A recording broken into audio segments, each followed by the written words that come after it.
Hello and welcome back to the channel, it's Erad, and in today's video we are going to take a closer look at the recently upgraded ARGO RAFT in Star Citizen Alpha 4.1.1. This latest patch brought significant changes to the ship's functionality and layout.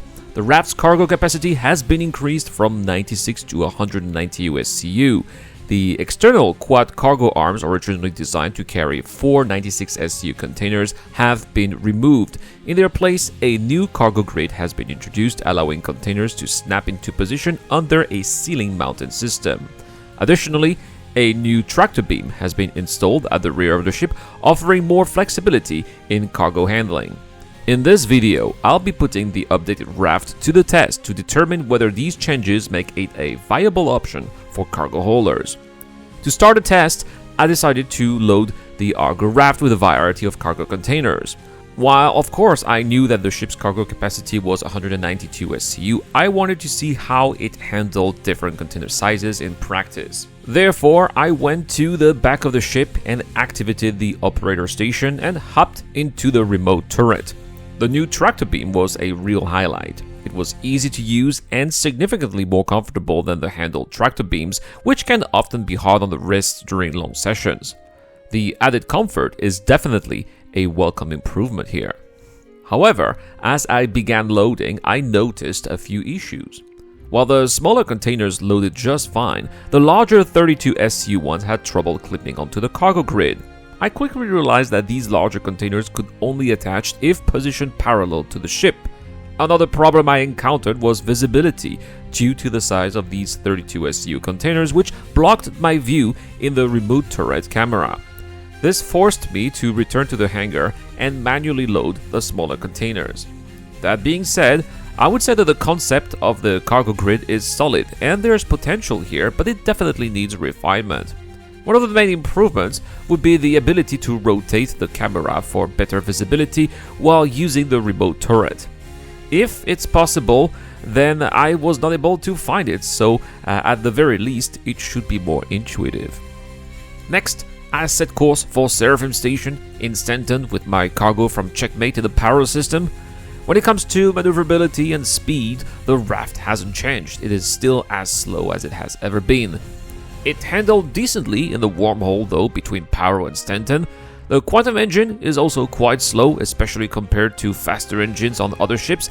That being said, the RAFT's slower quantum speed isn't necessarily a deal breaker, as its long-range capability could make it more convenient for long-haul trips, potentially saving time you'd otherwise spend making refueling stops along the way.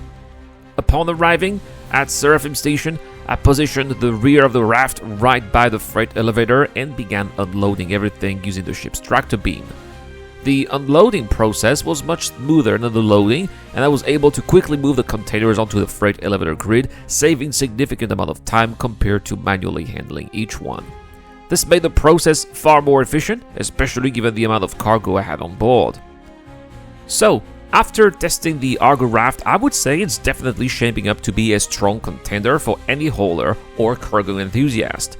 With its 192 SCU capacity, the integrated tractor beam, and a design that's easy to work with despite the need for extra refinement, it's a solid offering.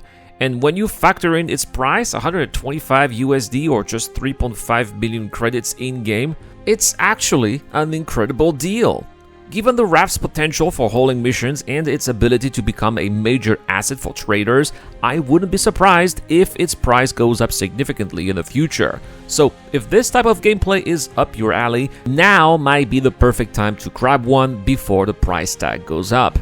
To wrap things up, I would say that the ARGO RAFT in its current state offers great value for its price.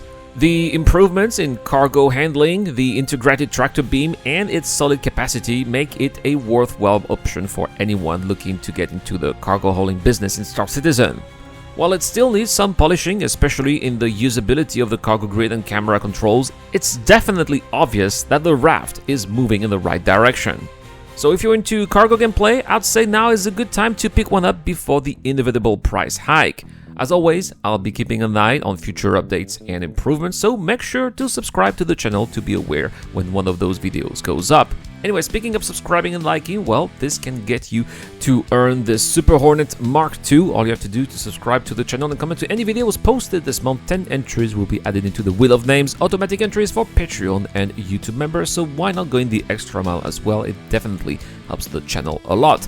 A big shout out to Dr. Fabin, Tokar, Tarcisius, Shadow Rise, Ducky to Ducker, and Zero Crusher. I have been Erad, and I'll see you guys in the next one.